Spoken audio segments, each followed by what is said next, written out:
all about work-life balance and not much effort and having the pay. It's very interesting. Um, and with AI, I don't know. It's just the medicine. I don't know. It's just the field that I'm like, who's gonna take care of me when I get older? Like, are these kids gonna be as good as the doctors now? Yeah, well, my son does that work, but in the Navy, um, has a really different world reality than somebody working in a hospital or in a clinic. Yeah. He's in the he's leading the theater in Lives Saved, Oh, wow. which I was like, they keep statistics on that? He goes, "Oh yeah." Wow. We Uh, have some of the Navy folks come to yeah, yeah, he to did that. train. Oh, wow. Okay. Yeah, he was God, when was that? I don't remember when it was, but it was like 10 weeks or something like that. Yeah, and they have like live cadavers and Yeah, yeah. yeah, Yeah. yeah. He Uh, said it was a crack up because um, some people just, they want to be in medicine, but they like see a dead body and they like yeah. pant, they like, whoa. Yeah. He thought to himself, man, wouldn't you kind of think that through or have some sort of self-awareness of what, but I guess not. Yeah, very different. And then just heads up, Dr. Cash. I guess all our classmates are here. You guys are all friends, so it's fine. I'm actually doing my prep today for colonoscopy tomorrow. So if I'm like off Ah! camera, that's why. And all of you guys that are 45 and up, if you did not get a colonoscopy, like you should. We just got have a friend of a friend that just was diagnosed of stage 4 colon cancer. So get your colonoscopy, please. Yeah. I remember when I had my first one, I hoped to God by the time I was my age now that the technology had changed, but not much. Well, hey, welcome everybody. Anybody have any questions? Anybody have any announcements they want to make?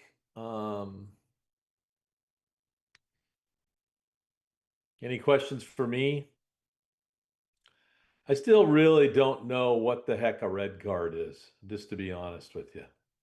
And that just I don't get it. Yeah, Jasmine. Right. I heard through the grapevine that the K-12 people got an email about like their dissertation chairs. Yeah. Um, do you know anything about when the other cohorts or group concentrations might be getting that? Do we also Uh, get Dr. Cash? What? I wish that I could tell you, but I don't know. Okay. Uh, yeah, the K-12 we always have the largest group and we've always been kind of a little bit more proactive. Ah, Sorry. Yeah, Diana. I'll Just find a out for you though, Jasmine. thank you. just a little personal question I have to know. What's your zodiac sign? Uh, mine? Yeah. Scorpio. Oh my gosh, yay. We love Scorpios. Oh, okay. That's good. Oh man. Um, Jasmine, I'm gonna contact Jim Lee, okay? And Okay, I'll thank ask you. him if he could let the concentration chairs in ed psych, leading instructional change in higher ed, tell their students what's what with their dissertations. Thank you so much, Dr. Cash. Sure. Laura, just to answer your question in the chat, it was just saying like these are going to be the three dissertation chairs for your cohort, and then it gave a Google form to like put your concentration and your like current like dissertation interest, so then they could try to like better match you to a dissertation chair. That's all it was. It wasn't like anything like super official, just like a Google form to fill out for planning. Got it. Right. Okay, cool. I didn't know that. Thank you.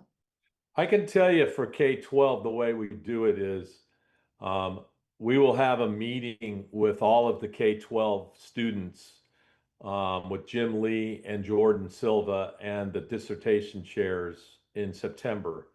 And the students will have been assigned to their dissertation chairs, and then those students in their dissertation chairs will meet just to, in case they don't know each other, kind of go through the dissertation chairs will kind of go through how they run the dissertations for the students.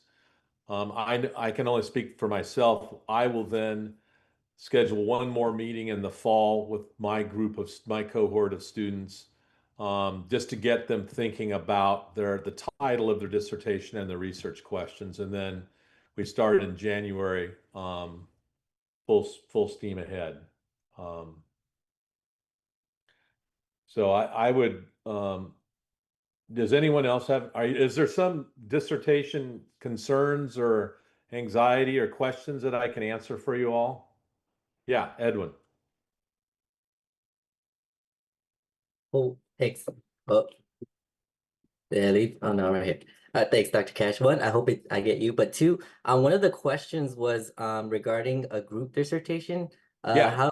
How was that process goes, or I had a Great question.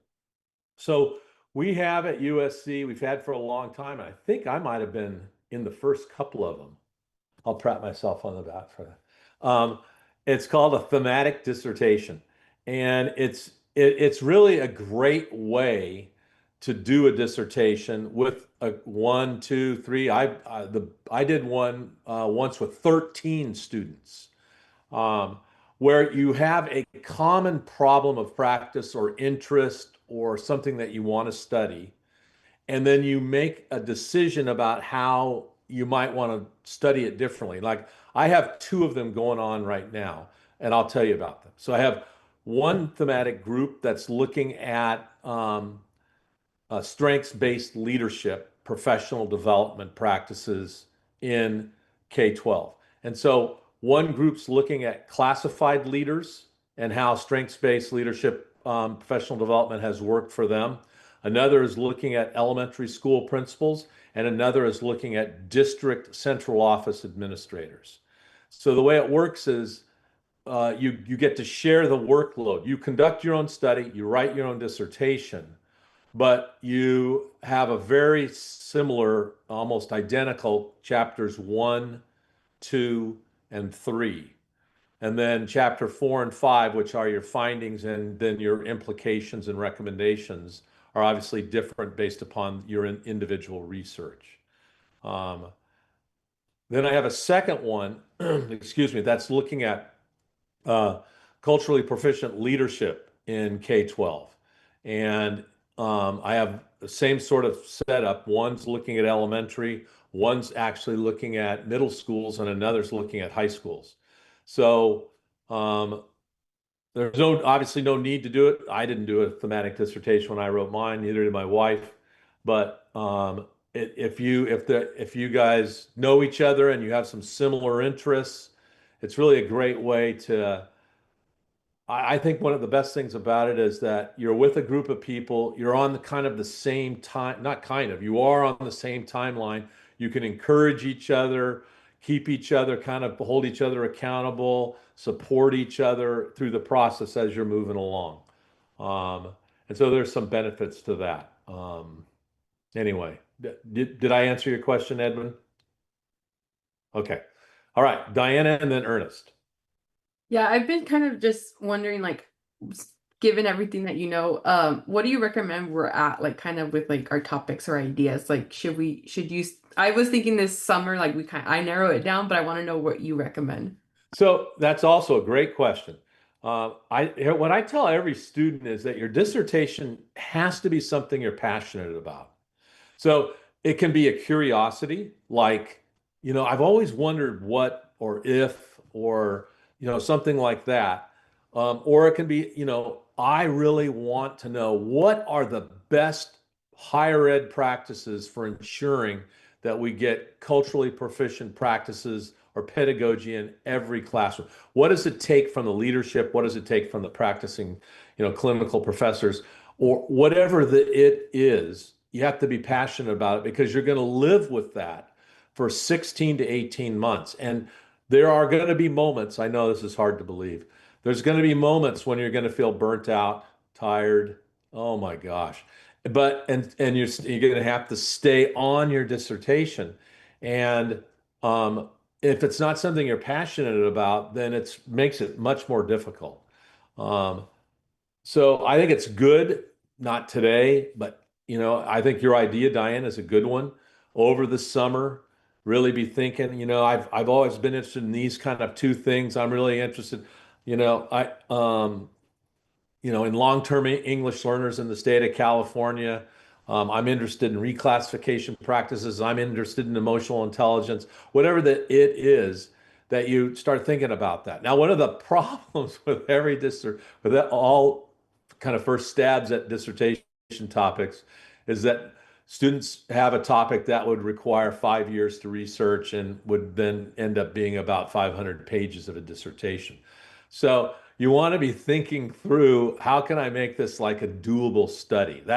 I spend probably the first, the fall semester. That's why I meet with the students, not just that introductory meeting, but one other time. Because when we get running in January, I want every student to really be focused. Okay, I've got a doable study. I know what I'm going to do it on. And that's what's important. Remember, also, this is what I always tell my students. So if any of you, I have it as a dissertation student, I apologize because you'll hear this again. It's a lot easier to get your book published once you have your doctorate. So get your doctorate first and then go write your book. That's what's important. And the best dissertation is one that's done. So, and I'm very passionate about that. I get some criticism from my colleagues at USC about that, that I shouldn't be telling students that. But the reality is that I don't want any of my students to not, when they walk in May and get hooded, they are done. They're not hanging on. I still got to write chapter 5 and defend my dissertation in August. No, they're done. And then we can talk about, I have had dozens of my students publish their dissertations in journals. And so if that's really important to you, that's always doable. But first, just get the dissertation done. So sorry for that speech. Ernest and then Sage. So I remember reading in the student handbook that we can also request for somebody who has a doctorate in hand to be on our committee. Yeah. And that can be anyone so long as they're vetted through the process of the department. And so is that still something that Rossier does? It's called an outside member. So your dissertation committee is 3 people, your chair, who's a full-time Rossier faculty, your second seat, which is a full-time Rossier faculty, and your third seat, which can be anyone with a doctorate, as long as your dissertation chair is okay with who that third person is. I have, in my current group, I have 2 groups going right now. I think I have 3 of my students have outside members. Okay, Sage, what's up? How many like students do you guys have in like the dissertation chair cohort at once? I think in K-12 we have 8 or 9, I think. Oh, okay. So small. Yeah. Of Okay, thank you. course. Any other emails? Any other questions? All right. Okay. So I think I'd be remiss if I didn't spend at least 40 minutes tonight having a conversation about the most significant legal issue in HR, and that's harassment. It continues to be the most dominant issue. I've shared with you many times that I do a lot of forensic work, and this always is some of the forensic work that I do is about harassment. So, I put you in breakouts, and this is the prompt. So, when you read this, what do you think? And then, what do you do as a leader? A male school manager and a subordinate employee, his female assistant, carried on a consensual relationship for a while. But then the subordinate broke off the relationship. Thereafter, the manager refused to work with her. But still, what the heck is that?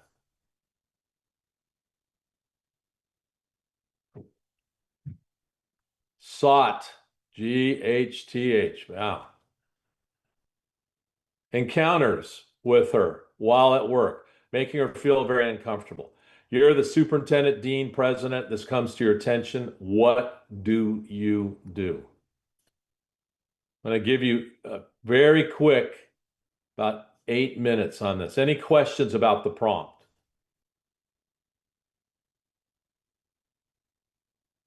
All right. See you in a bit.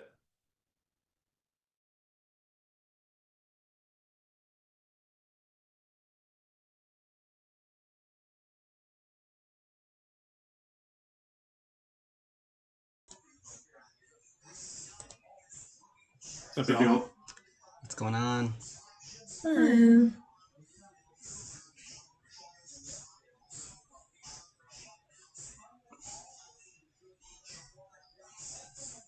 Okay. What do we do?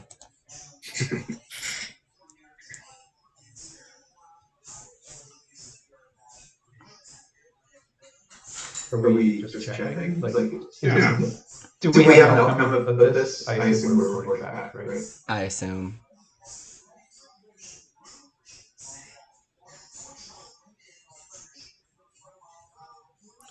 I mean, I can imagine that there's already like issues, just the fact that there was a subordinate involved in the relationship, whether it was consensual or not. So there's already a precedent of this person probably likely should be let go just based on that. I mean, there's clause for those things, and whether or not, again, consensual or whatever happens to be, there's already there's implications there of favoritism when the relationship was happening. And so that's not even taking care of like the follow-up issues that were then discussed then right there at the end of that prompt. So apparently this person likely needs to be let go because there's already a potential for legal issues.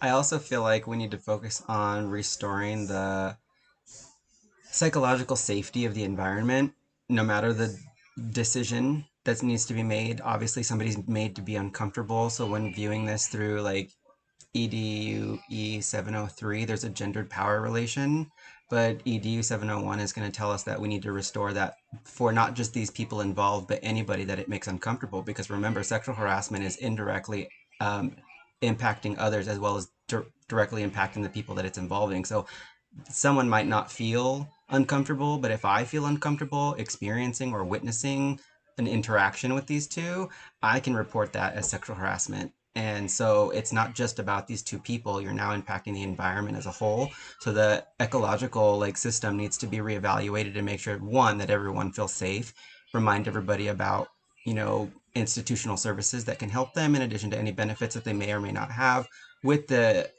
school, but specifically addressing, like, it sounds like they're going to have to be either let go or separated in some way or form, but also just making sure to address those environmental and human resource and structural areas just the same, not just focus on firing it and getting rid of the problem, because the problem's already impacted the safety and psychological awareness of other people. And clearly separate from the two people involved and the ecological impact that's had on the place where they work, you would also need to identify as we've already covered, like I assume there's a regulation, like some of this shouldn't have happened, like I'm sure there are rules against it in the employee handbook or whatever. If there aren't, we need to make sure there are. And if there are, we need to see where the system broke down in terms of making sure that this got followed way further up the line in any future situation. Is there a difference in policy, like, I mean, like specifically in California between like higher ed and K-12 for office relationships? I think a lot of this stuff is federal when it comes to something like a subordinate. Mhm. I mean, if it was like a colleague, that's different, I think. Oh, that's true. Hmm. Right? But this is like a very like a supervisor to right to a subordinate. So like that is like there's like a lot of stuff that already happened that needs to be dealt with aside like that for that like what Josh was saying is like there's like from here, how come it wasn't caught there? Because they went through a relationship and then it concluded. And then back to what Ernest was saying, people might have felt uncomfortable saying anything about it because it's like, oh, wait a minute, the boss is dating one of my colleagues type of situations. And now I don't know if there's favoritism that's happening when it comes to whatever the situation is. And now I'm, feeling like I'm impacted by the relationship. And now there's like, so there's that part of it too that it's like what part of the process did not activate when this started to happen, Yeah. right? And anyway, so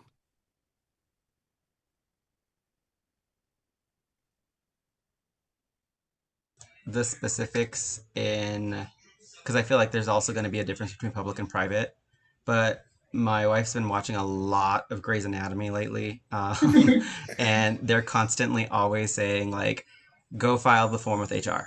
And I think Yeah. that's just to release them of liability so that if they have to fire someone, it's easy to be like, you filed, you did the right thing by letting us know you were dating, but in that form you also released us of like any harm done, and the harm done is we need to let you go because now there's this issue. So Yeah. I think it basically comes down to, in my opinion, that they need to notify HR if they are dating, and then they either need to break it off because of nepotism and or any other types of employee relation impacts, but also because the district's going to be liable, the university, whoever the entity is ultimately going to be liable for any impacts thereafter. But if you get them to basically sign, in my opinion, a prenup, that's them saying you can fire us, you can do whatever you want if this goes south, and we're not going to hold you liable for it. And I think that's also why private companies in particular, they absolutely will make you do that, especially if there's a power dynamic, even if you're not in the same department. You know what I mean? Like if you have a manager and then you have, a subordinate in a different department, even though they don't interact, it's still creating a power issue. And so a private corporation is going to be able to go in and be like, nope, either you tell us or we find out. And if we find out, it's going to not go well for you. Yeah. I think also with this situation, is this a situation where the employee is telling us? Oh, good point. Because like, depending on who is reporting it, we would also need to do a separate like investigation, especially if they didn't disclose the relationship. We would need to figure out exactly what happened too. yeah, I mean like that's kind of sticky because like again, it could be done like I was engaging in this relationship because I was pressured, right? Like there's a lot of things that are said, and that's why they don't have. That's why you can't. That's why I don't know of any company that doesn't have these regulations in place because of exactly that. Like, yeah, it could have been a consensual relationship, but at any point it could have been like, well, I was kind of coerced into being into this relationship because that's my boss, And so having that there probably could be like something written or something. I don't know. It's hard. I don't know that part of the detail, but it feels a little sticky to then sanction the subordinate in that case as well. I think that could expose you to lawsuits. Yeah, I think the only reason why I say that is because I feel like a lot of times, like from like the district office perspective, we don't necessarily hear it from like the subordinate. Like I think a lot of times we hear it third party from another employee who reported it because they were uncomfortable. Well, one of the things that I reread right now is they're stating outright that it's a male manager and a female assistant. Are these cis or biological male and female people? Because what if that's a female assistant who identifies as female but is biologically male? Now, if you try to go after them, they're easily going to pull the trans card. You know what I mean? And so you really have to do a thorough investigation, a fair and thorough investigation, like Dr. Cass mentioned last time, so that it is optically viewed as everyone is doing their due diligence to make sure that everyone is having that same fair investigation so that no one can claim bias. But just putting in those two words right there, for me, it's like, now you really need to be careful, especially in California. Yeah. I think ultimately, because Cash said there was 2 minutes left, but I do think that it's like we're seeing this as like, what's the system that broke down initially for the reporting, right? Or any of this component that happened earlier on when this started, right? And so I think that's even looking at Josh's notes, it's like, let's take a look at that a little bit more and do more rounds of training for anybody who supervises anybody, right? To say like these are fireable offenses, and right, like, and that might be those things that like it was done and then never followed up on, and these people got onboarded, and you didn't have the training that you did 10 years ago, 5 years ago, whatever. Anyway, so, and then maybe there's an additional need to be able to then say, here is the process when this happens, and it will never in this place happen between a subordinate and a supervisor, right? Like those levels of clarity, I think, the very minimum, likely need to be reviewed.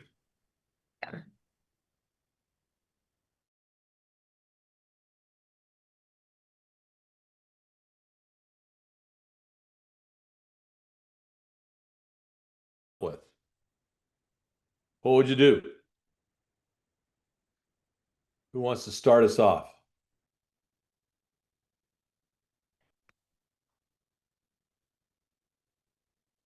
Jasmine. I'll say in our group, Karen made a very good point about one of the first things that she would do is ask, like, how did she find out this information? Like, where is it coming from? That's very important. Good. If you Great. want to expand on that, Karen, but that was a great point you made. Yeah, no, we just said we needed to know how we came across the information because that determines what the next step is. Good. What else you guys talk about? We also, same group. Oh, sorry, I didn't even raise my hand. But No. We just talked about also, I guess part of the process too is like, I guess basing it off our own experiences is that if like this, whoever is involved is like tenured or somebody who's, faculty who's been there longer, I know that sometimes plays, I guess, really influences like how you go about certain things because of policies, procedures. And I'm just thinking about like one that just recently actually happened in one of my institutions. I won't name drop it, but someone just recently got fired and there were a tenure track counselor because of a certain situation, but that process took a while. And so it was definitely I don't know, it definitely plays a role when it comes down to this type of situation, I guess. Thank you. All right, cool. Diana. Our group, aside from like gathering facts and policies and statements, we said the priority is making sure that she's okay. And even if we don't have answers in the moment, figuring out a solution by making sure there's temporary reassignment and separation of both parties, just for the safety and well-being of everyone. Good. Okay. Josh. I think we talked a lot about, or we started by talking about what needs to happen to the individuals involved, including one of them needing to be let go. But then we spent most of our time talking about like where the system is going down here, in that clearly either there need to be some regulations that don't exist, or some regulations exist that weren't followed. And we were talking about how that broken system has impacted two people everyone in their workplace, but also how long it takes to fix that system. Yeah, great. The one comment you just made is really important to always have. Of course, you want to support the victim and investigate fairly, but you have to always be thinking about how that behavior has impacted others in the workplace who may have observed it, had talked about it. So and how it might impact the culture of that workplace. Yeah, Luis. Yeah, that same group as Josh, and that was one of the things that we talked about, right? Like this relationship happened, there had its time, and then concluded.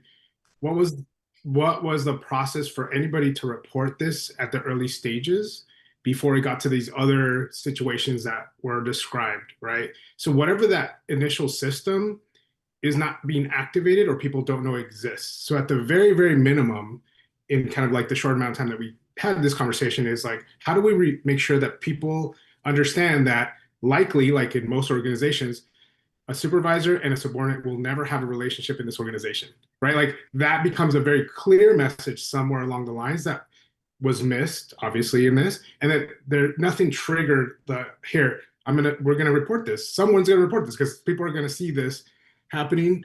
So there's a lot of like going back to some basic ideas, and sometimes organizations bring new people on and never refresh those initial trainings, and so some people don't know what their avenues are when they experience such things. Yeah, good. Sounds like some really good conversations. We're going to get back to this, not hypothetical, but this idea at the end. But before I move on, does anyone else have anything they want to share?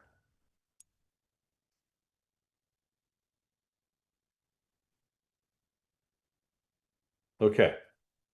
So, as I stated, harassment is really, unfortunately, continues to be prevalent. Um, wait, how many of you are in the community college system? And Ernest, okay, and Brent. So, did you guys, I don't know if you guys get this kind of info. Did you get the Race and Equity Center's report? It was released today. Did you guys get? I'm sure. I'm chuckling not on the basis of the report, but I'm chuckling at my assumption that you're reading every single email that you get from USC because you have nothing else to do. But an email did come out today. The state of racial climate across California's community college, a baseline assessment of students' experiences. And if you should if you're interested in this and you didn't get the email or somehow you can't access it, let me know and I'll fire it out to all you guys. Really, I read it this morning when I got it. I got it, I think 8 o'clock or 9 o'clock this morning, and I read it. And it's got some really obviously very troubling data. Is that it right there? Oh, cool. Thank you, Laura. You don't need me. Um, it's yeah, it provides some good context for why I'm going to continue, unfortunately, to have to talk about these issues because they exist. Um, so it's really important, even though you're not a lawyer, to know the legal definition of harassment. It's verbal or physical conduct that denigrates or shows hostility or aversion toward an individual because of that person's race, skin color, religion, gender, national origin, age, disability. And it can include other things depending upon the state that you work in, could include other things depending upon the policies and administrative regulations of the organization that have been enacted. But those are the kind of the basic issues, and has the purpose or effect of creating an intimidating, hostile, or offensive work environment, has the purpose or effect of unreasonably interfering with the individual's work performance, or otherwise adversely affects the individual's employment opportunities. So those three things, the purpose of effect or effect of creating, purpose or effect of interfering, otherwise adversely affecting, that's where that's the gray area where all of the cases exist in relationship to harassment. So, what's harassment at work? Primarily it's sexual and gender employee harassment, racial harassment, harassment related to religious beliefs, harassment related to sexual orientation, and ironically, it's now also includes ageism, which is fascinating to me. I, I've never experienced it. I'm sure it's happened. I just haven't been cognizant of it occurring. But I mean, just look at the data. It is unbelievably harsh and scary. And some of you would very likely could very easily point to in your own work experience harassment, not once, not twice, but consistent and ongoing. So what can it look like? And this is why it's important to know this. Obviously, jokes, innuendos, slurs, name calling, insults. That's the most common. The physical harassment is less common and mostly occurs with sexual harassment. Hitting, pushing, groping, and otherwise touching someone. And then there's supervisor harassment where employees feel trapped and vulnerable. I'm going to unshare it because that has become an interesting area because trapped and not being able to escape, you might read that and go, well, that's because I'm physically like, falsely imprisoning somebody. But no, it also applies to not just the literal, but the figurative. I don't feel like I can leave my job. I don't feel like I can go to lunch. I don't feel like I can. Those are also included in that. So it's important to know that. And why are those things included now? Because unfortunately, harassers have become more sophisticated in their harassment, which is horrific. And it's always, it's not obviously just supervisor, it's coworker harassment as well. And either supervisor or coworker harassment is subject to the same test as to what is harassment. Now, here's the standard, and I don't believe it's gonna change in my lifetime, and I don't think it'll change in your lifetime. And it's this idea of a reasonably prudent person. That's the standard. And so what does that mean? Is that if someone in the same or similar circumstances would find the conduct intimidating, hostile, or abusive, then it's probably harassment. Now, when the RPP, that's what the lawyers call it, reasonably prudent person standard came out, guess who was the reasonably prudent person standard based on? White men. Obviously, subsequently, in cases that came before judges and juries, that RPP standard changed to include the second bullet, which is now it takes into consideration the perspective of persons of the same race, color, religion, gender, national origin, age, or disability as a harassment victim. So in the past, somebody could say, well, that was harassment. And the reasonably prudent white person could say, well, there's no harassment there. I don't see harassment. I don't understand that. That's not harassment. But that has changed, thank goodness. And it's more of a standard based upon the context of the victim, which is good in the way it should be. So, all right, I'm going to put you back in a breakout. Here's the prompt. Female worker in a small school of 52 employees is asked every 2 to 3 weeks by a male co-worker, not a supervisor, to go out for drinks after work. The invitations are never more than simply an invitation. The female employee is always politely declined with phrases such as not today or maybe next time and similar refusals. The female employee is known by all in the company, including the male coworker, to be dating someone outside the office. The repeated requests have started to make her uncomfortable, but she has not formally reported her coworker's conduct. Do you believe this is harassment? All right, I'm going to put you back in the same breakout rooms. I'm going to give you 9 minutes.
What do y'all think?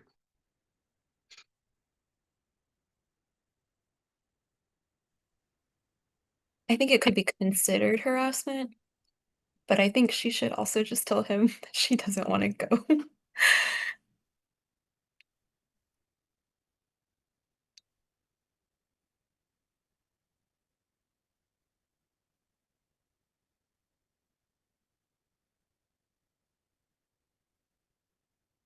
I mean, it said it's making her uncomfortable, so I would say yes. All right, right? Even though it's Right. starting to make her feel uncomfortable.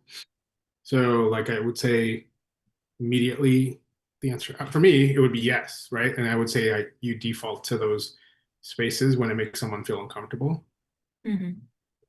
But like that whole not today or maybe next time is like, oh, there's like, like a persistence that will ultimately do something, I guess, is what is being communicated, at least Yeah. initially. Now she's like, okay, no, right? Or she hasn't said that, right? And so, but it's work.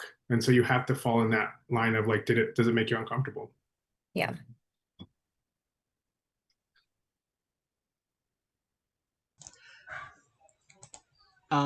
I also think this is a fine line to walk if it's not a power dynamic issue, because I've had people in the past who have become friends outside of work, and when asked multiple times, employee X will not partake, but then they use that to go to the manager and then say that they were being excluded because they were no longer being asked.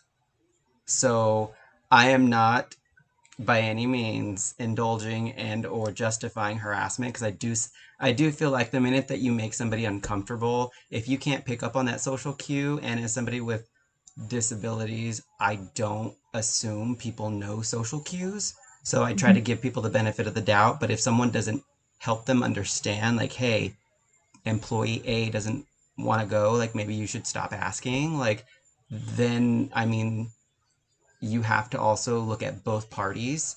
And again, like Luis was saying last time, like this is one of those signals that should trigger a helpful reminder from the supervisor. And one of my previous supervisors would always send a general, like, as a reminder to everybody so that they didn't single out someone when you went and confidentially told them, like, hey, this is the situation. I'm not upset, but it is making me uncomfortable that this person keeps asking me and I keep saying no politely. Can we just remind people, like, or can you support me in some way? But then also as an employee, document that. Like, as a manager, document it, but as an employee, document that.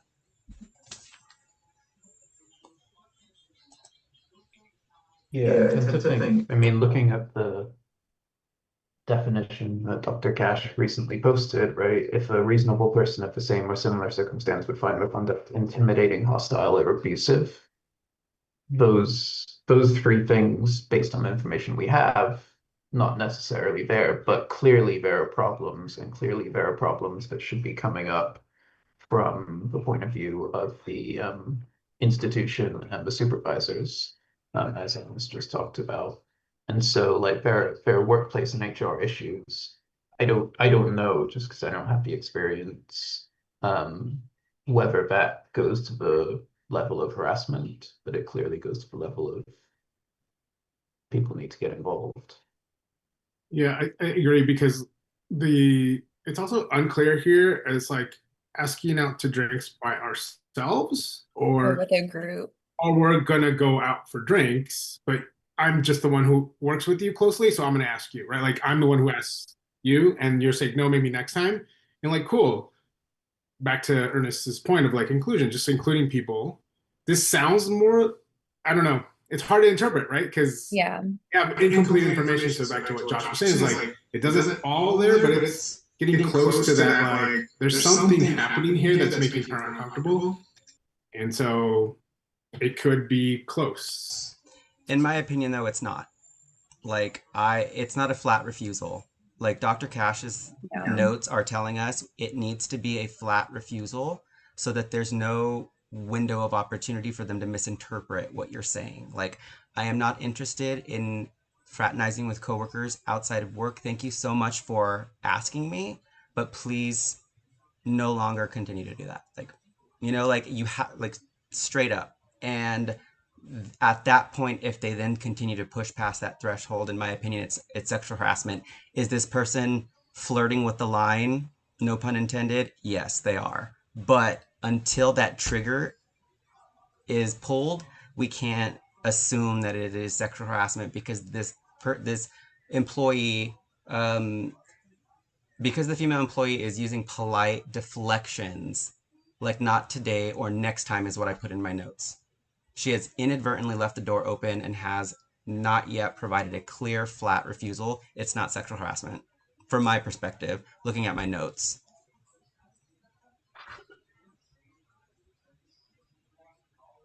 Because I feel like if they were to go report it to a supervisor or somebody higher up, the conversation would be with like, have you told them this has made you uncomfortable? And then they would have said, no, I haven't, you know?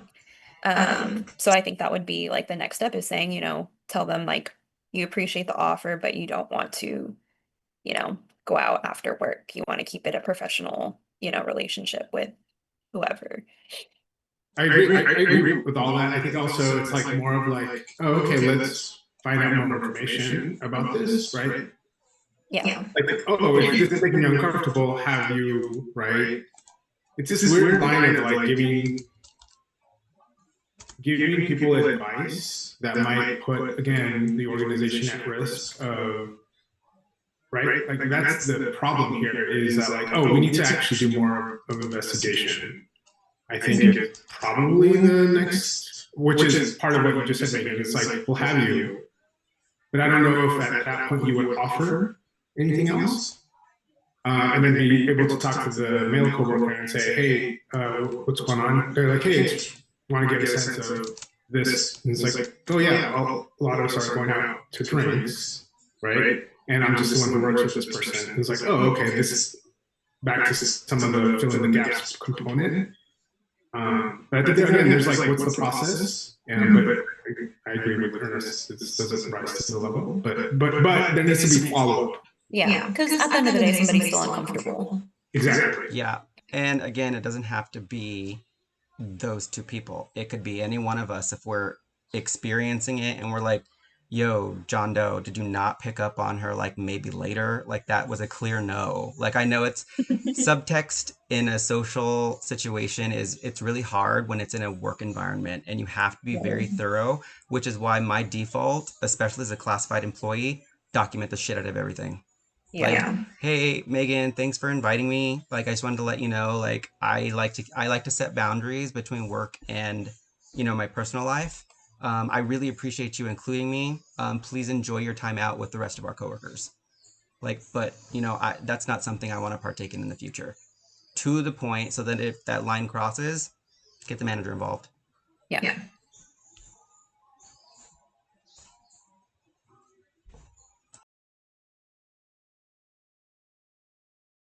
Well, welcome back, everybody. So my first question is, did you reach consensus in your rooms? Some yes, some kinda. All right. So is it harassment? My group, I think we were leaning towards maybe it not being harassment quite yet because the female does say not today or maybe next time instead of putting her foot down and saying no. The door is kind of open for the man to continue asking. And we were kind of saying like maybe she should start documenting some of this and maybe she should be maybe coached on how to say like no. And like if he doesn't stop at that point, I think it would be harassment. That's kind of where we were leaning. All right. Anybody have a different perspective? That's kind of how we were leaning too, just that the frequency of it, like that was a little bit alarming, but then we're like, okay, context matters. So are you asking to go out to happy hour or drinks? Is it a group thing? And then the other thing we talked about, her responses and being like very polite, that could be for a variety of reasons, right? She doesn't want to make it awkward. She maybe, she's a female employee at this company. Maybe she's new to the company and she doesn't want to like start something, or that can be really tricky in how to respond, because the immediate response from us was like, just say no, don't ask me again. But that's a little bit easier said than done in work environments. Yeah. Thank you for bringing up that perspective. A lot of men don't get that. Good. Anyone else? Any other groups have come up to any other decisions, conclusions?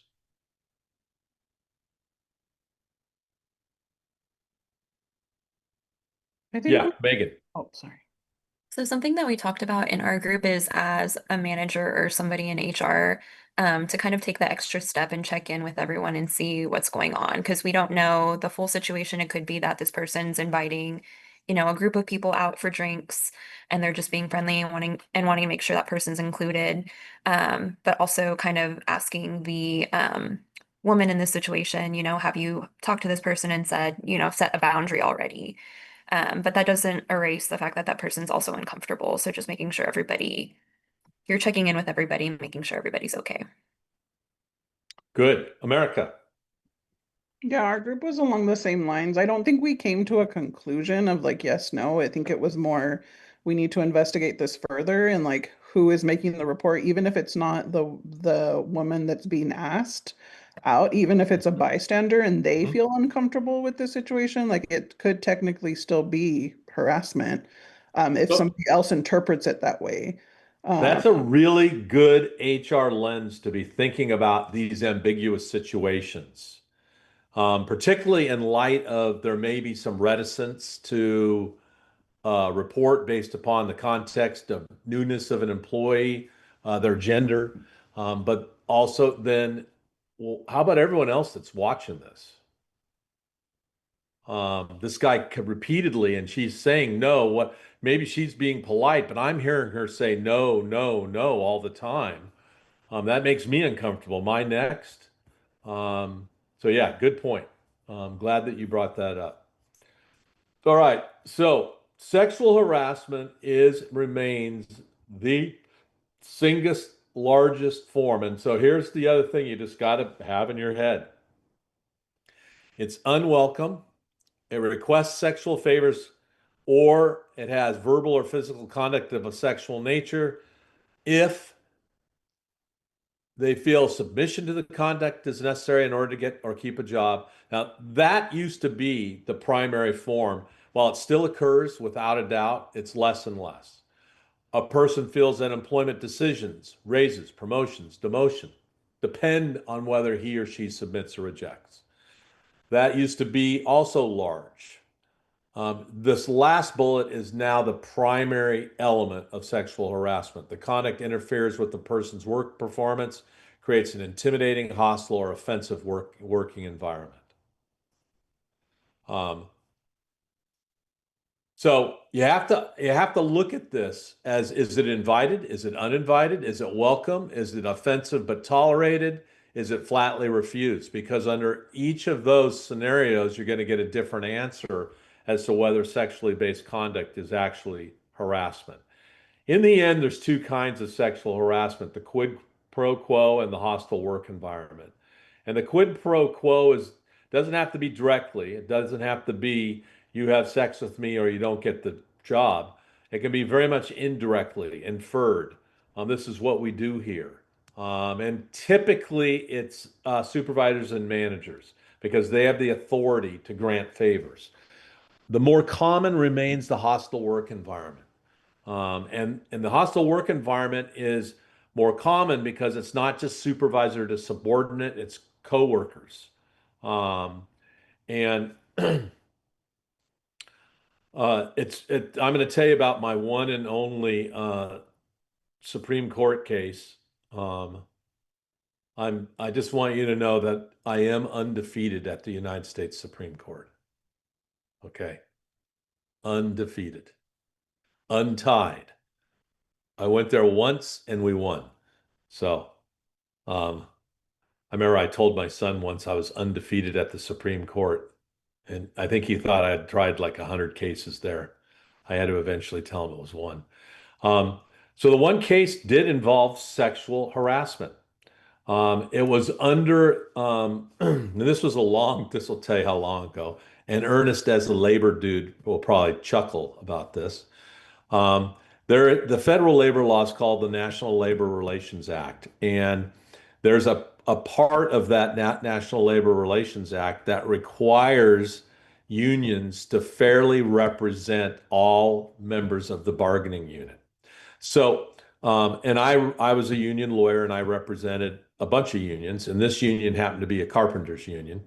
And what happened was there were very few female members. This was, Jiminy Christmas, 50 years ago. Very, very few female members of the Carpenters Union. And one female member was, it turned out, had been harassed and harassed and harassed sexually by coworkers. And this one coworker did something so obscene, I wouldn't share it in front of anybody. It's particularly not in a lecture that's being recorded. Did something so obscene, created something out of wood, that the union said, we are not, and the employer fired him, and the union said, we're not going to represent you. And so he hired a lawyer and sued the union, who I represented, claiming that the union had violated the duty of fair representation, DFR, meaning that like I said, the union has to represent every member of the bargaining unit. And that was a case of first instance. That's the only reason why I went to the Supreme Court.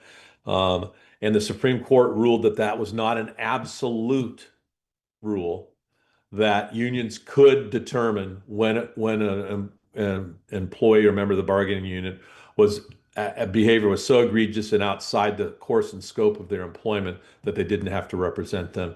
And cases like that meant that. So I don't know why I needed to tell you that, but there it is. 1-0.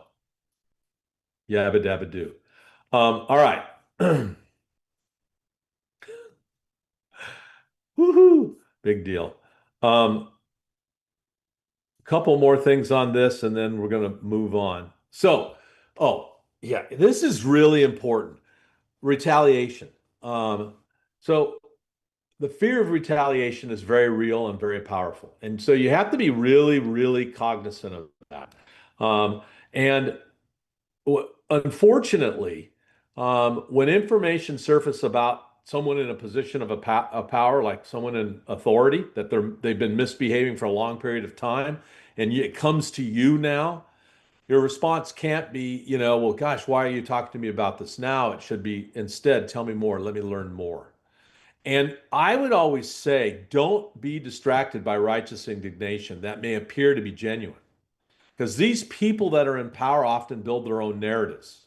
And those own narratives often are reinforced because people don't confront them. The victims never confront. And so it becomes the reality. So don't be distracted by that. And also, don't conflate the way someone treats you with how they might be treating other people. Oh, she's such a wonderful person. She could never do that. Um, don't conflate that. Um, this kind of important thing of collective accountability is here. And that I think great leaders build this not just in this area, but throughout the organization, that we're going to hold ourselves responsible to encourage each other.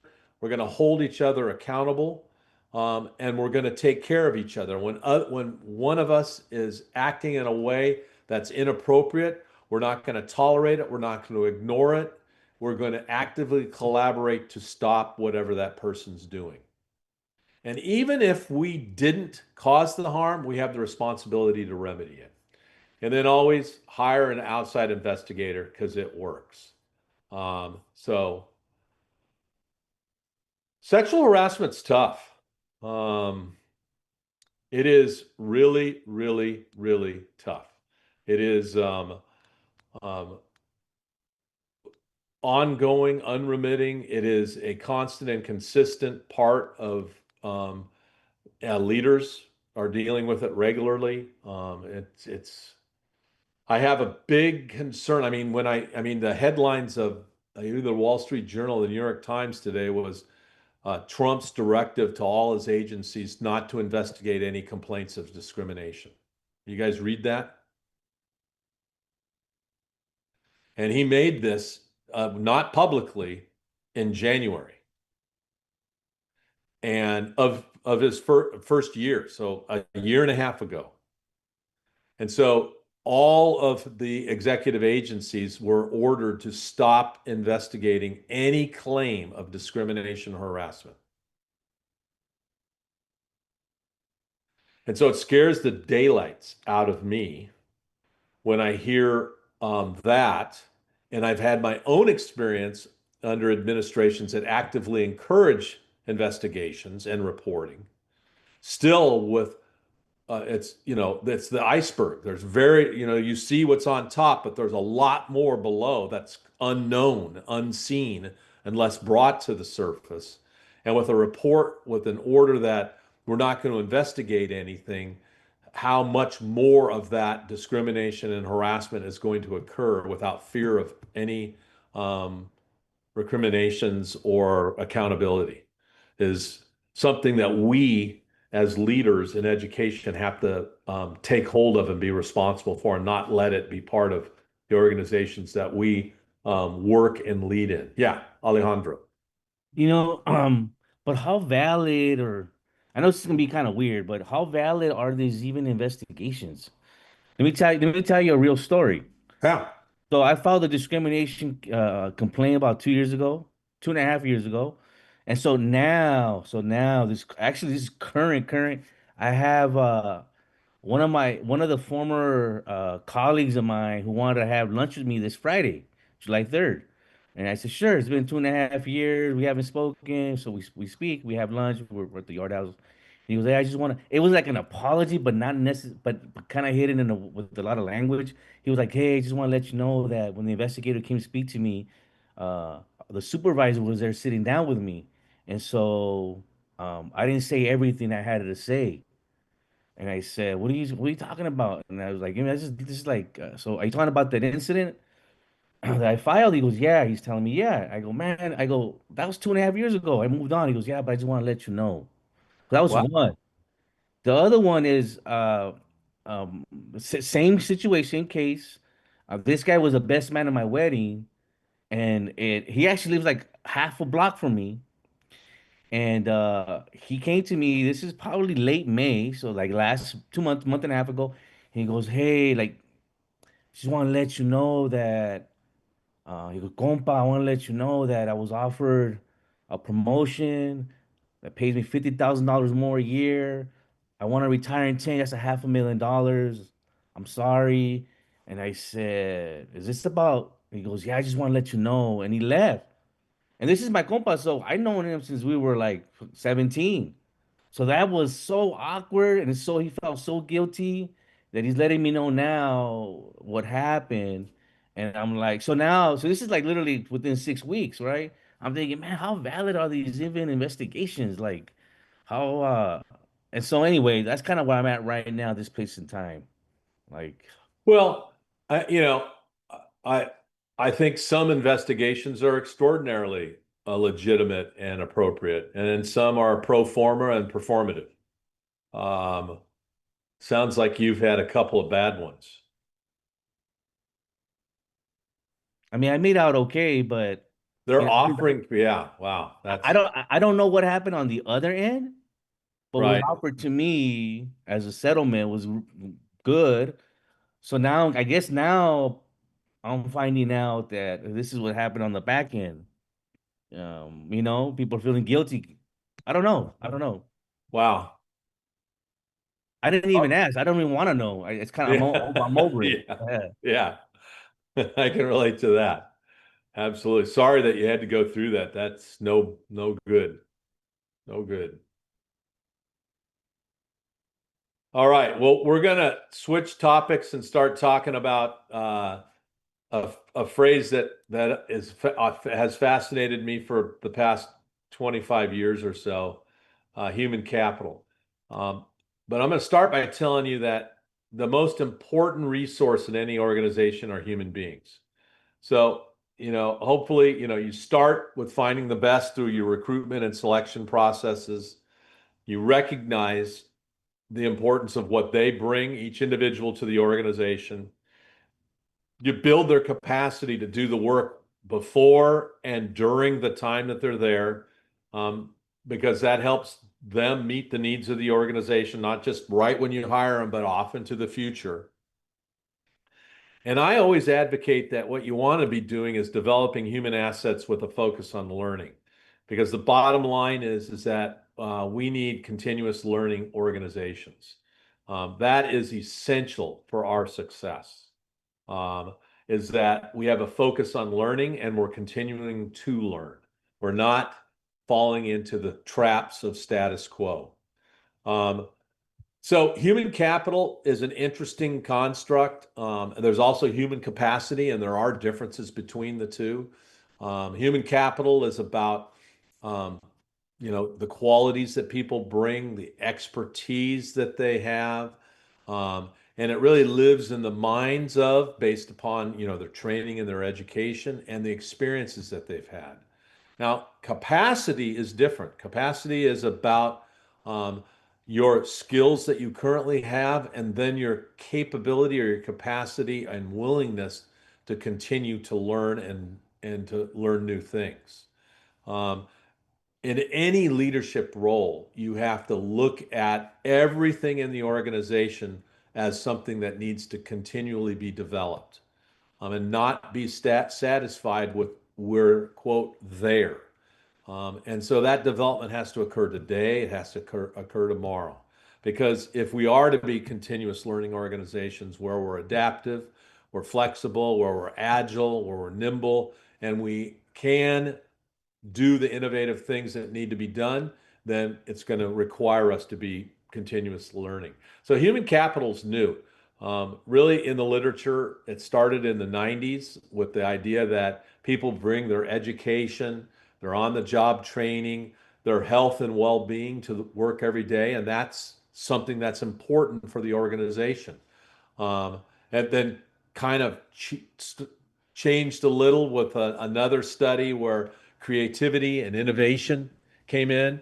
And then most recently, in an article I had you read, the idea of creativity and innovation being a huge part of human capital, and equal to knowledge and skill. And then kind of the value added stuff is what competitive advantages do people bring? Um, are the new things. So I like to stay focused on capacity and capacity building. I think focusing on capital is a status quo trap.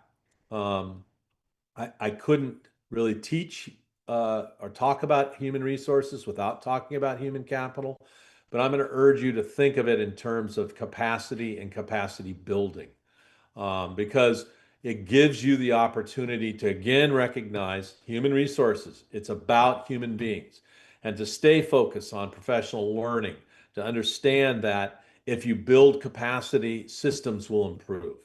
Individuals will improve in leadership, teaching, students in the community. All of those things are human resource functions, building capacity of individuals. Um, you know, I know that we're supposed to be focused on individuals, but capacity is really ultimately a system changer.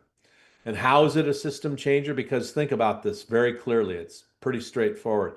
If you continue to build the capacity and create continuous learners, that changes the system, your organizational system, and it can change systems within your organization to become more effective. Because if someone's interested in continuous learning and innovating to make things better, that'll change the way the organization views itself in the kind of the context of its external environment, and then also how it works with internally, how people work with each other.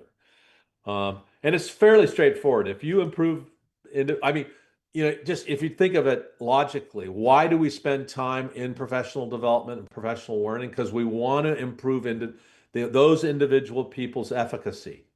And why do we want that? Not just because it's fun to do, because in turn, it creates this collective efficacy, which leads to organizational success. So you have to be thinking as a leader, how am I going to build individual and collective efficacy? So what does that look like? I mean, how do I make that happen? So I'm going to start with leadership because we're in an educational doctorate in leadership program. I mean, this is my bias. And I mean, you can find a lot of other probably much smarter people, not probably, certainly much smarter people who might have a different way of building leadership capacity. But for me, it starts with shared leadership. Leaders can't be great for those of you that had me in leadership, you heard me say this many, many times. Leaders always have to remember it's never about you. It's about everybody else. And so from that, if you stay focused on this idea of building shared leadership practices, where you see the work in partnership with people, where you have a shared purpose, where you create a way to share responsibility and accountability, and you see diversity not just as something that we do, but as an absolute necessary strength for building capacity, then you will engage in shared leadership. The second thing is always building time for reflective practices, because leaders, because of their positional authority, can't have I'll say this and mean it, have the quote luxury to reflect. Others in the organization may not feel they have the luxury to reflect. And so building the time for those sorts of practices where people can reevaluate decisions, where they can say, whoa, I tried that. That didn't go as I thought it would. But that's okay because that's what we do here. We're continuously learning, builds that psychological safety for a lot of other things to happen, including, trust.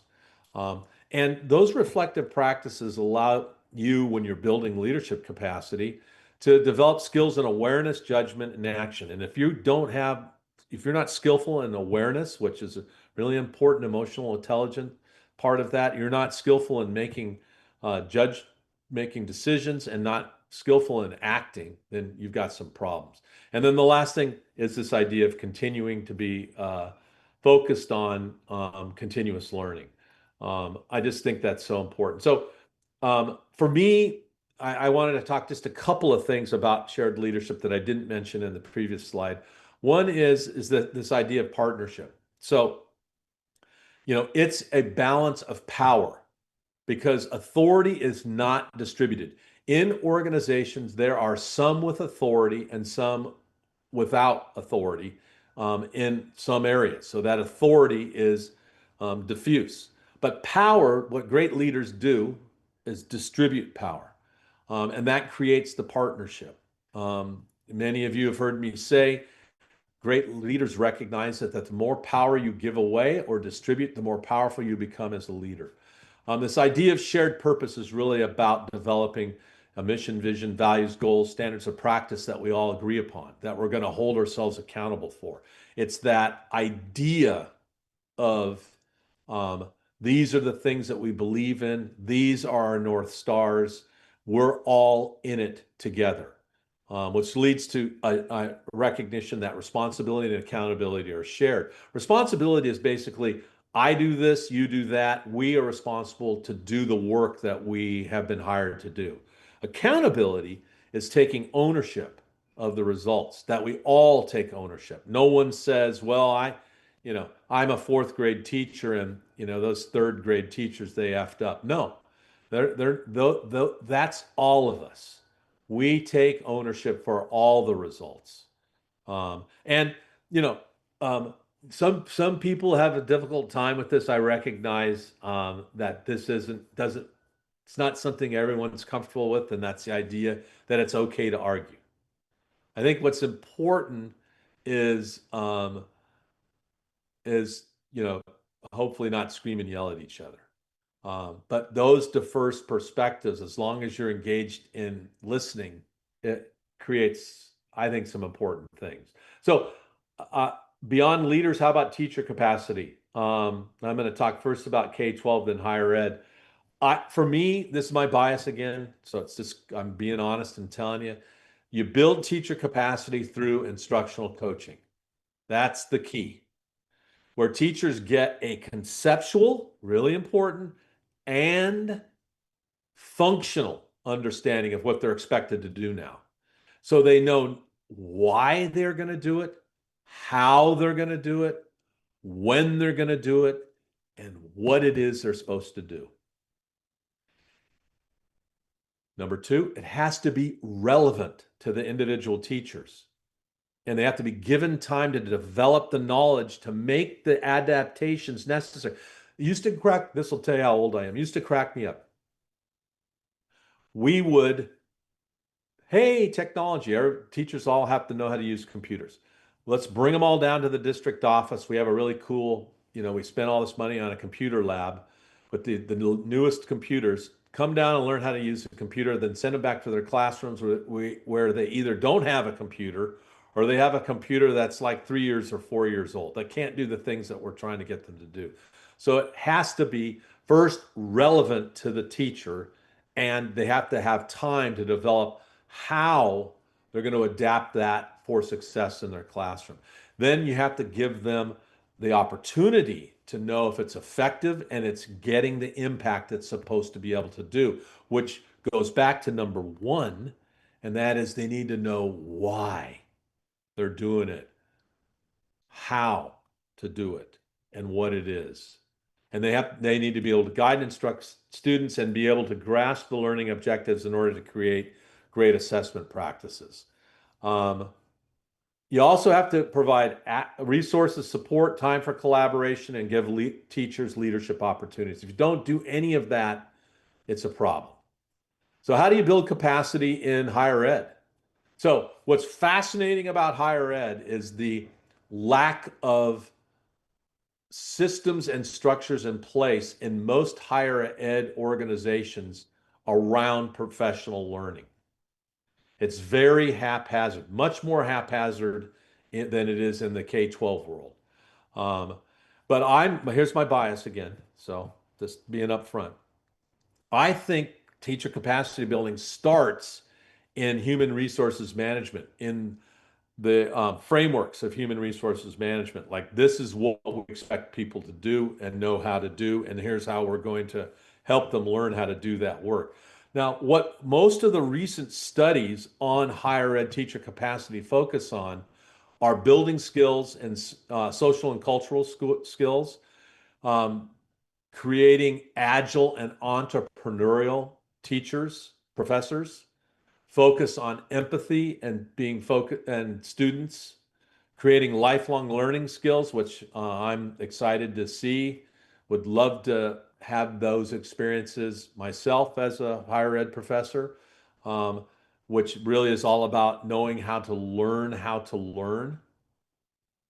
And then a focus on emotional intelligence, being able to manage yourself and manage others. I'm happy to see that there is, and if you were to go, if this is something you're interested, or if you were just to go search this up, you'd find most of the research on capacity building for professors in higher ed is almost like in the last 20 years, brand new almost. Rarely does it exist. Not a lot. Okay. Boy, I did a whole lot of talking. I'm going to put you in your case study groups. And I think did George join us? He did. Okay. Yeah. Okay. Great. Any questions about the case study before I give you some time in class to begin preparing for it? So these groups you're going to be with for this case study and the next case study. All right.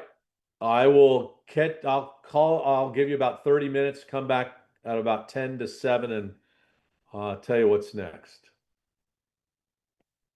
See you in a bit.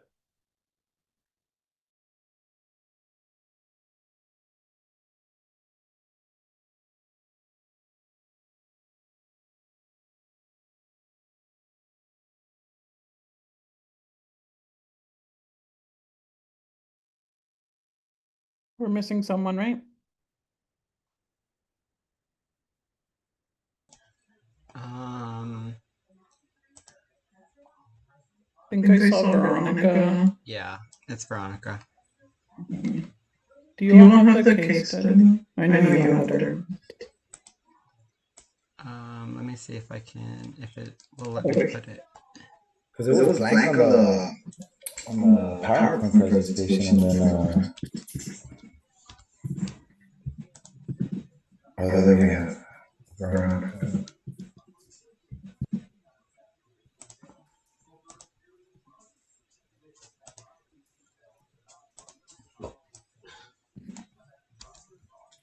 We have another classmate today. Her name is Amelia. Say hi.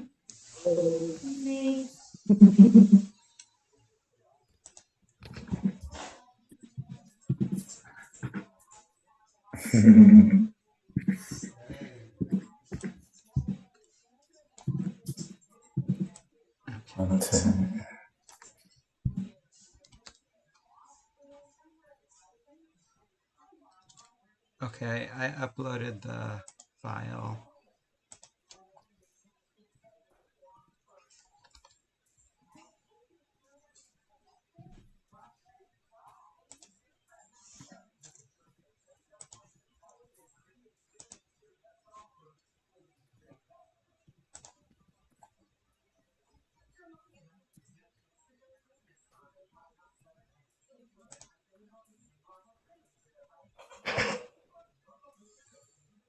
Ooh.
Oh, sorry, Brandon. I didn't see that you already created something.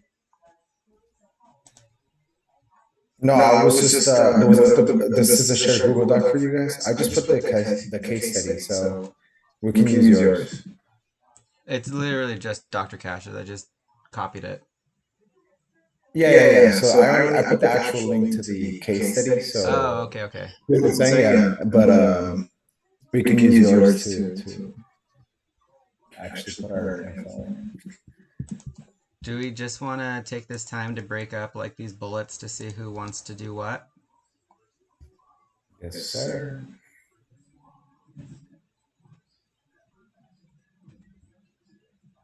We'll work as a team to respond to the prompts below. The team will create a 15-minute presentation to the class and for the core human resource failures that led to high turnover rates in the division. Can I do that? I can do the second one. I'm kind of doing something.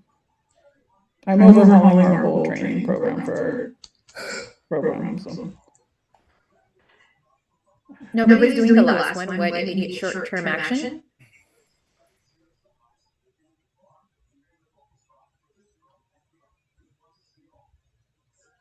The morale one? I don't. Yeah. So. What are you looking at, Ernest? Honestly, I don't mind doing like whatever. I feel like they all are teaching us different things from different perspectives, so I've just been pretty open to these case studies. If you all feel like strongly called to something, especially Medica, like you were saying, if you're already doing something, why not double dip? Do it for work and do it for school. Mm-hmm. There's 5. 1, 2, 3, 4, 5.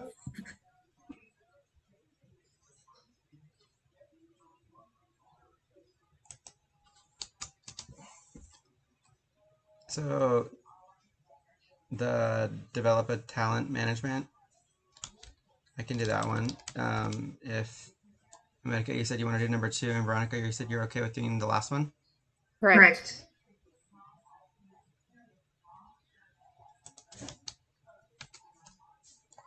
Tried to make extra bullets, but they're coming out weird. I don't like Google Docs.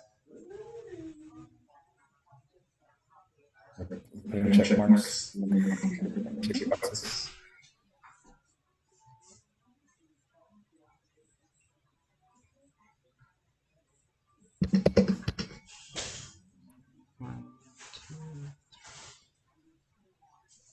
So there's an extra. Are there 5 total, right? Yeah. We can share that last, the 4th one. Which one is it? How will you shift the organizational culture from one of stagnation to a learning organization that prioritizes continuous professional growth?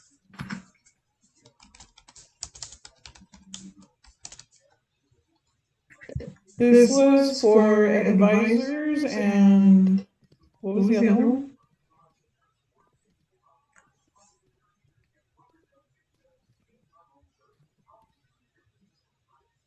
Mid-level student support staff.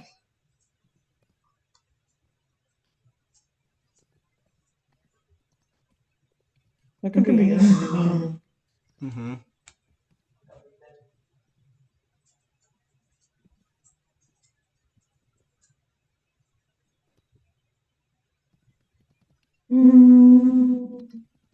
I learned from my mistake on that other one, so it's like we have like a second slide that just re-shows the scenario again. I was like, team, help me out, put it down on the chat or something, and then I don't think no one did.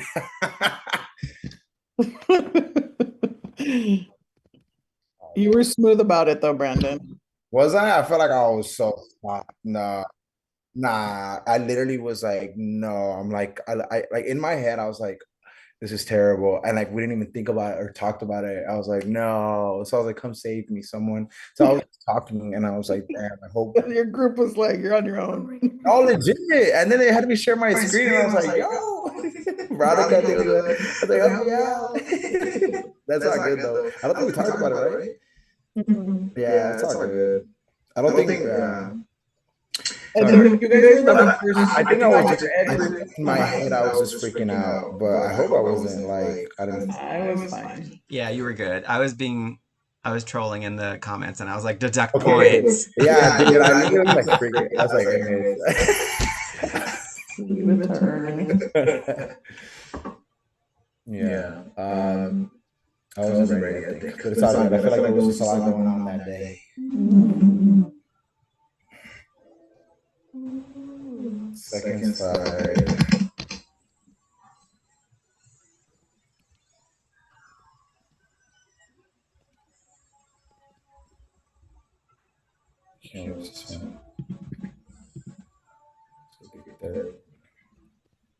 We don't have class next Tuesday, correct?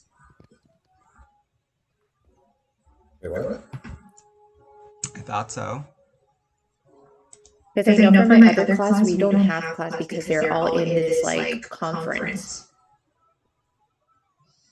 I guess that would be a good question to ask. Because Yeah. Oh, it doesn't have dates. You're right. It just says case study number 3 is due week 8. Are we in week 8 or week 7? I thought we were week 7 today. Let me check. I'm gonna check the syllabus. Oh yeah, human capital and human asset development, and then legal issues. I think he like merged them together because we skipped out on the first class.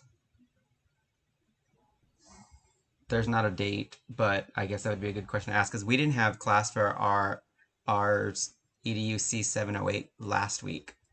So we did our presentations in this class and then we were done. Like I didn't have a sub back to back, which was nice. I missed that.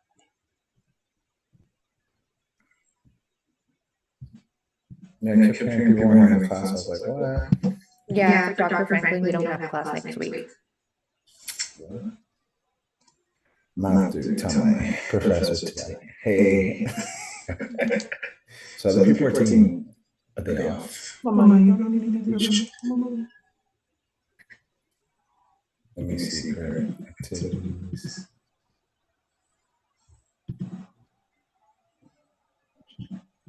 But do any of you do back to back? You do back to back, right? Yeah. Started to think if I want to do like 2 different days in the fall because honestly it's getting hard to stay concentrated. Yeah, don't do back to back. I refuse. Like this is the only time that they're gonna make me do it. I will cry and complain the next time. I didn't have a choice this time because I wanted cash, so I guess I did have a choice. I would have to take a different teacher, but I was like, no.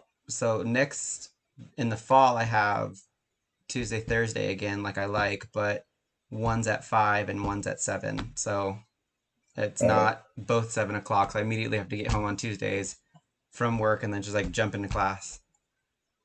So that's gonna be fun. Yeah, I think I might do that, but I think I might do Tuesday, Wednesdays, honestly.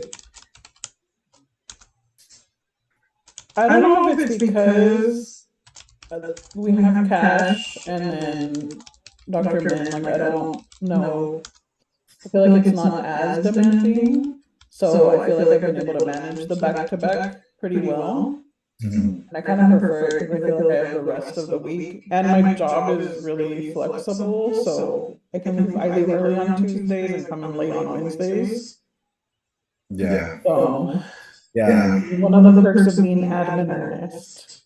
Yeah, I'll be admin when I can be full-time tenured faculty with retreat rights. Then I'll become admin. But I do agree that must be nice, America. I'm glad that you have that. I know that's the one thing I'm like, but I'm also just considering like I honestly like because the tenure track position for me would be a counselor, but I was like I'm starting to think that I'm like I like the admin role more than the counseling role, but I do want to get the tenure track. In most districts, in the Valley though, the Central Valley, you have to become a tenured track instructor first. Even if you don't get tenured, in my district in particular, they will give you the difference. So like if you were on tenure track to be a counselor, it's a 4-year like probation period, right?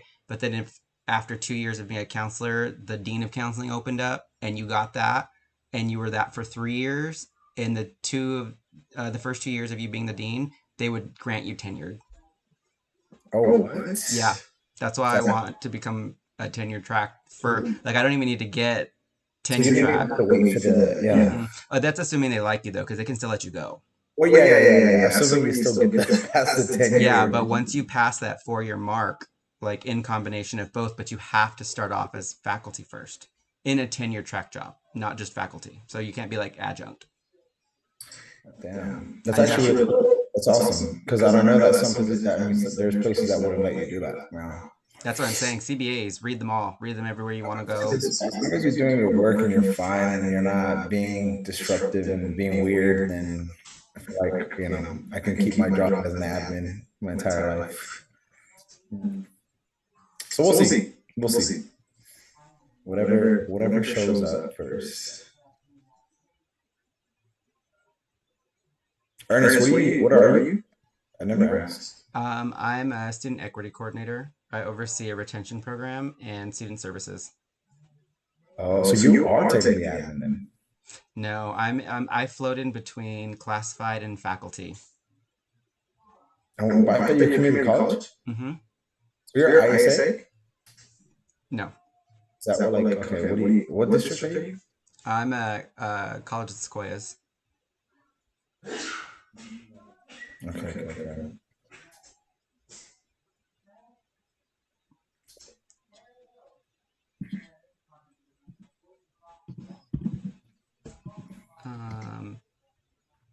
Close.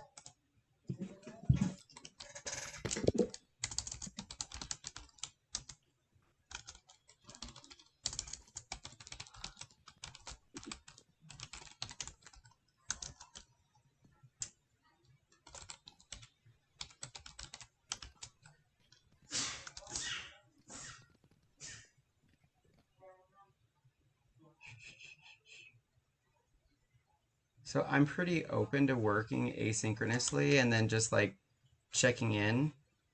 I think I have everyone's info. I don't know if I have your info, Brandon, but I'm just gonna put my information at the bottom.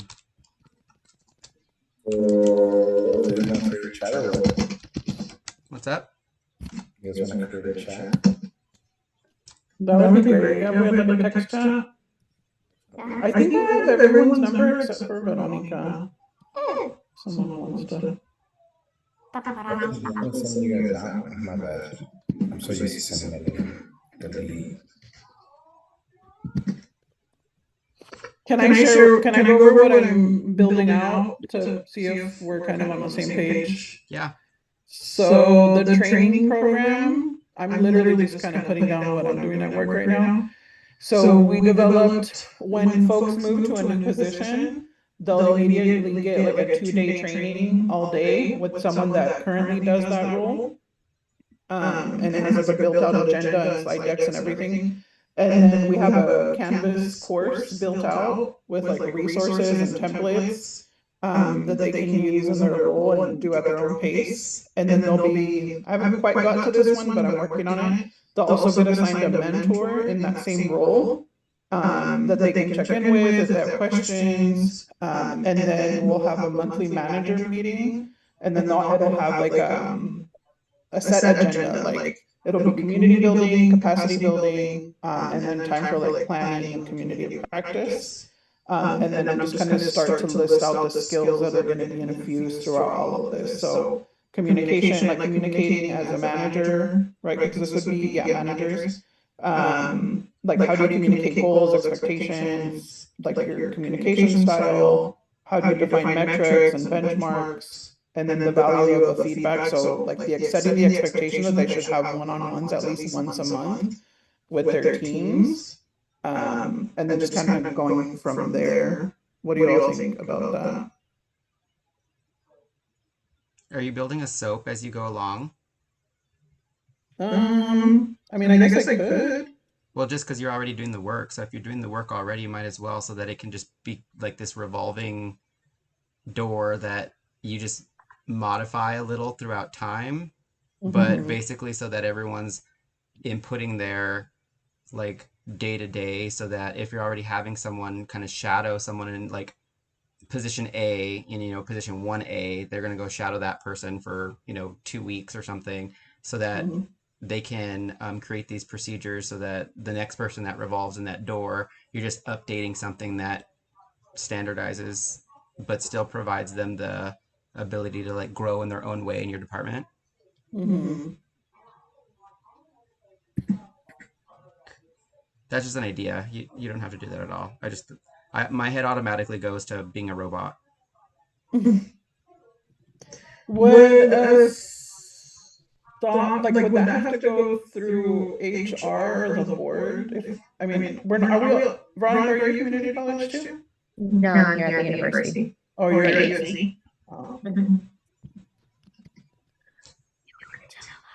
Yeah, I mean, I think it would need to make sure. I think you would need to make sure that you make your intent of why you're creating a soap for CBA purposes, because I know unions do not like when you try when it comes off like you're automating a job so that you can get rid of the position or shrink the position, right? So if as long as you're like forthcoming, but I don't necessarily think that you'd have to go through HR per se unless your school has an AP or BP that says that. But if we're looking at the confines of this, it didn't really say that we're constructed that I way, mean, right? I feel like I could add it as kind of like a footnote, like Oh yeah.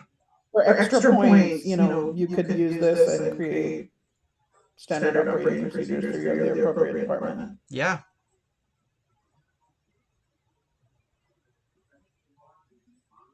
Well, and because he's saying the vice president of student affairs has given you 6 months to completely overhaul the division's talent management. So not only are you asking people to do the things that you're listing, you're documenting it so that it's easier for you to implement as time goes on. And then it's just upkeep, because like soaps are going to always change, in my opinion, but not drastically as long as you have like a baseline.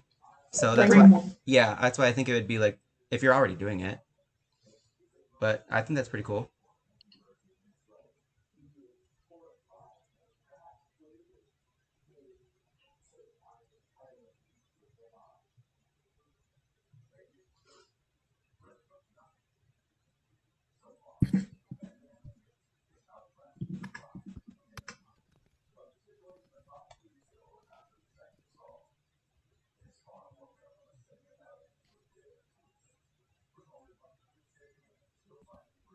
And that really goes along with the second part that I would be doing then in Medica, because I would want to look at like, is there a career and or education master plan with the district, the university, what have you? Review current support services for those employees, looking at employee relations. As a union steward and a union leader in my district, I'm always recommending that people take advantage of like the district will pay up to a certain amount of units for you to get a degree. So like if your position only required you to have a 12th grade education, like go for that AA and then get a stipend, right? Because for every job in my district, if you're above that education requirement, there's like a certain stipend that you'll get that's spread out through the year, but that's pensionable. And I remind people of that. Like if you're in a lower tier job, but you're trying to matriculate up, like in the meantime, like support your retirement. Like I'm always thinking future, and retirement is not always promised, but if you can add a little bit to it, why not just get an AAA, maybe take some online classes or evening classes after your job, and then in that position now you're going to get a stipend to supplement the education attainment that you just got, but then that opens doors for you to maybe move into from specialist 1 to a specialist 2 level. You know what I mean?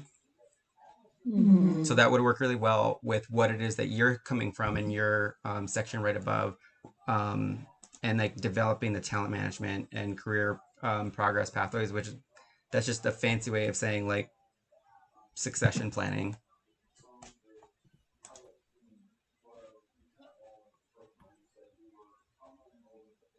No, I think that's good.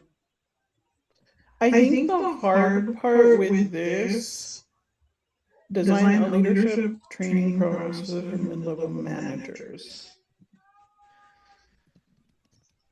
So I think the hard part is that we're coming at from the perspective of the HR department, and we're walking into the Division of Student Affairs, and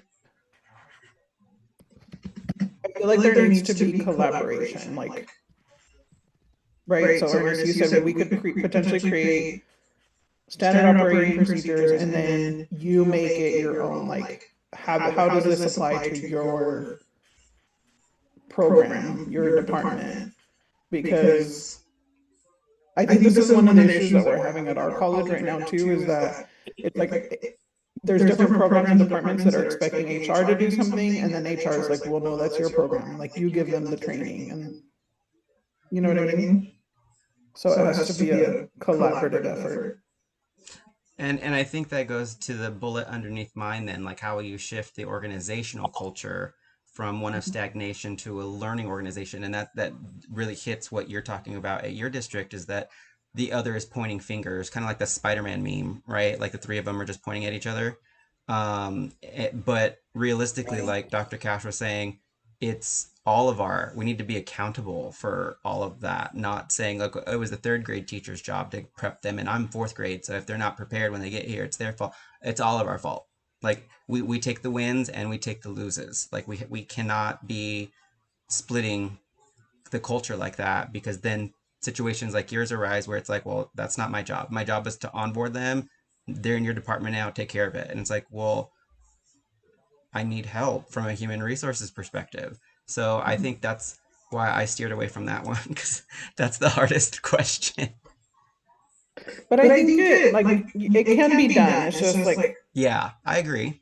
We need someone to say, hey, we need to figure this out. Let's figure it out together. And I think maybe I'll lead with that on my section, that this should be a collaborative effort. Here's like a framework or a template that could be used. And then kind of go from there. Because my district had something too where our chancellor did a leadership academy for like all managers. And I think that was really helpful to break down silos and get people to connect across the district. But it was like a start and ending. Like it was like a couple months, and then that was it. It was done. So I think there needs to be continuous learning. Well, in that case, I would make it cohorted and not allow everybody to do it at once. So that every year you have a different set of minds coming together. My mom's district, she works at State Center. They have a leadership and management development academy where they do that, and they all come up with a problem of practice that's going on currently, and then they tackle it together, and then they present their findings at the end of this like 2-semester leadership academy, and then they get a little plaque and they get a little certificate. I think she was like cohort 14, but they don't allow everyone to do it. And this encapsulates everyone. It's not just management, it's classified, it's faculty, it's management, it's whoever wants to be a part of it. That you have to apply, you have to get in. And I mean, eventually people, as long as you continuously apply, like you're gonna do it. They just don't let everyone do it at once because they're trying to get a mix of everyone for that very reason. Yeah. They're wanting to break those silos down, but that's a good point. I'm glad you brought that up. But I think like this, that's why I feel like having, so like for my program, we have monthly meetings, but I think it would be helpful if all managers had like a place to connect, like once a month, once a quarter or something, you know? Yeah.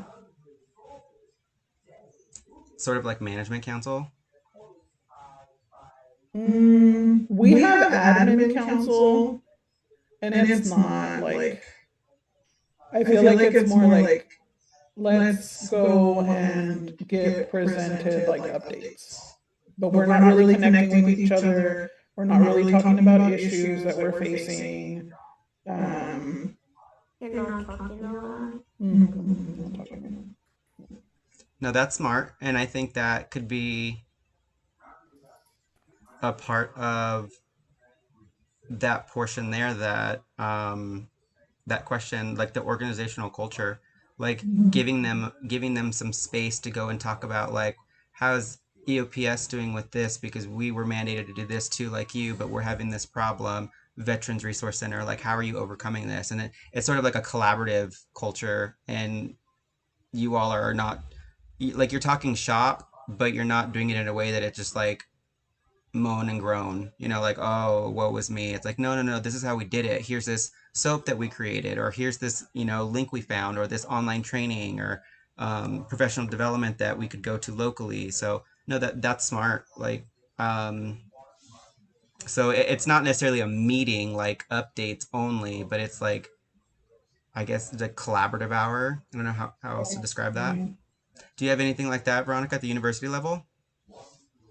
I'm in the tricky part just because I dip into higher ed and K through 12 as well.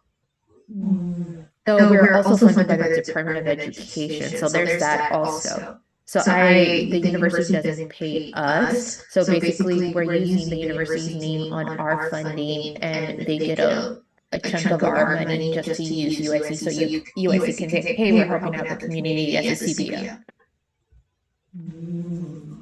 Yeah. I forgot. I recall you saying this. Yeah, so Weird Trio programs upper bound, and so yeah. So we get a little bit of both worlds. I'm living here in the dorm for the next 11 days with my students, so there's that too. So yeah. So it's hard because there's a lot of things in higher ed that don't pertain to me, but then there's a lot of things in K through 12 that also don't pertain. So I'm in like the middle that I can go either or. That's fun. Yeah, so I went the higher ed route because I was like, I do not plan to be a superintendent or like a principal. Oh, like, nope.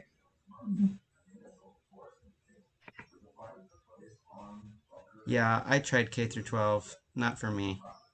I mean, I like it and I love to work and collaborate. I think that's wonderful because those students eventually are going to be in college at some point. So it's nice to know like what that pathway looks like coming up, but no. And yeah, so that's what we do. So all of our students here is 100% go to college. So all of them that are here with us, in the summer, year round, they take college classes. So Monday through Friday, they're high school students. Saturdays and the summers, they're with us and they take college classes. That's cool. Go you. Yeah, so that's where I'm at. My goal is to become a dean. That's the goal. Don't stop at a dean, VP, and president all the way. Oh my gosh, no. Baby steps. Baby steps. Baby steps here.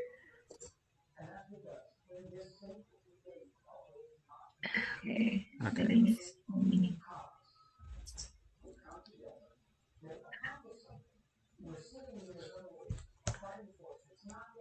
I assume we don't have much longer, but I see that you're writing, Brandon.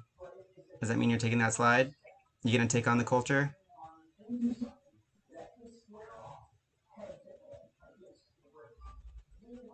Veronica, if you want, so it's all kind of tied together.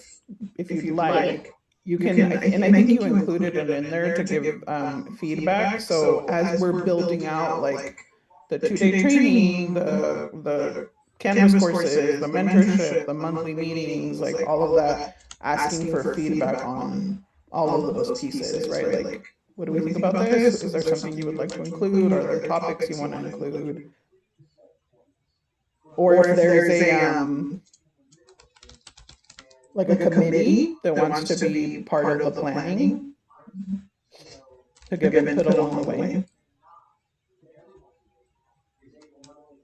Yeah, that's where I put like week 1. It's like it's the host the session is more of like bring themes back to current stuff, small group forums. So where they just like listening sessions. Because that just alone already rebuilds trust, because the employee often feels, they're not listening to you. So that's where that goes into. Cool. Can I expand? I did something. So if we need to like change it or anything, I'm always open. So I just want to have something. Yeah, I don't mind running this through Notebook LM at some point if you all are okay with that. So that it builds like around what we have on here. It's not going to build it for us, but it like in the sense of the contents. That's why it's nice to just have something on there, like you're saying, Veronica. But like once we have something on there, I can float out some different slide decks and we can see what we like, what we don't like. We can Frankenstein it, or we can just leave it alone, depending on what's available. But yeah, it definitely goes better when, like how Brandon was already doing, like intro slide, case scenario. There's like it'll read that and then it'll create stuff for us. I am very much in the mindset of I like to keep things uniform with USC because I want people like Dr. Cash to want our PowerPoint and use it in the future as like a template. So I'm more focused on like how it looks, but of course as a secondary to like the content, making sure we hit all the marks.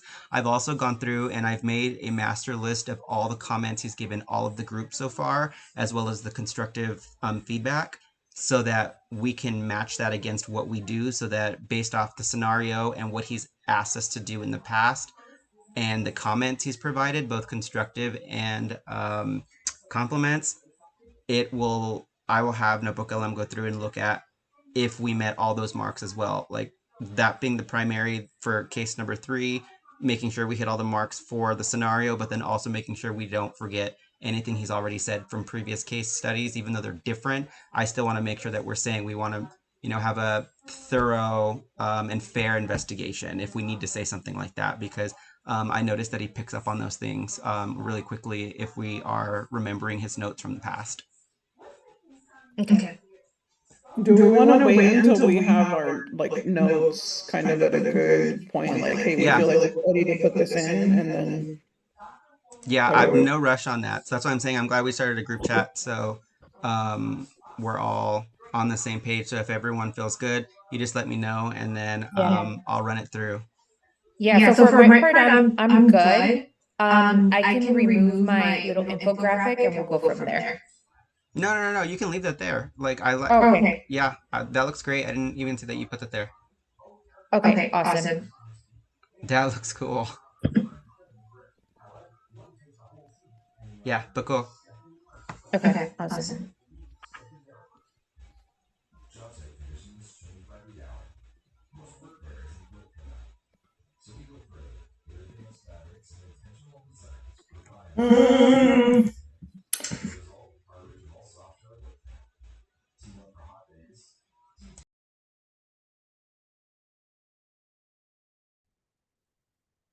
Welcome back, everybody. Any questions for me?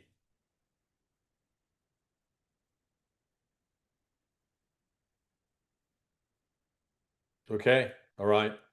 Fight on. Have a good week, everybody. I have care. a question. Yeah, go ahead. Do we have class next week? I know with Dr. Franklin we don't. Yes, we do. Okay, awesome. But we may not have it the week after. I'm in Nicaragua. Let's go. I heard it's and I don't know if there'll be internet there. So that's a beautiful country. It is. Yes. My wife and I have been there several times. We love it. Wait, so we might not have class the 21st? That's correct. Okay. I'll let you know for sure next week. Okay. All right, everybody. Take care. Fight on. We'll see you next week.